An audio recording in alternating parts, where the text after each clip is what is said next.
This is not a game where you apologize for how you win. You just take the win. Those are the words from Alabama State head coach Eddie Robinson Jr. after the Hornets defeated Alabama A&M in the 83rd annual Magic City Classic. It is freezing cold out here, but you know what is not freezing cold? This Montgomery Catholic defense, and they will need to lean on the defense if they want a chance at a two-peat. Alabama escaped South Carolina 27-25, but as a great song once said, I gotta clean up what I messed up. I don't think I've ever watched a football game where there were 0 penalties and 0 turnovers from an Auburn football team. The first time since 1955, both Alabama and Auburn has now lost to Vanderbilt in one season, and it's all thanks to one man, Diego Pavia. For a second there, Alabama A&M looked like they were closing the gap. What did you tell your team to keep them high? Nah, they closed the gap. I mean, Coach Maynard, he's a great coach. Those guys never quit. They played.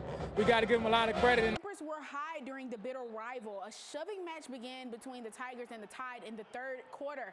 Alabama's Devontae Smith and Malachi Moore both were called for unsportsmanlike conduct during this play right here. We're going to take a look at the brackets. The final spot was left between SMU or Bama. The Tide needed an SMU win in the ACC championship to have a chance. When Nick Saban retired from being head coach at Alabama, he left behind a legacy. But you know what else he left behind for Kalen DeBoer? Talent. And there's enough talent on this roster of the Crimson Tide, enough to win big games.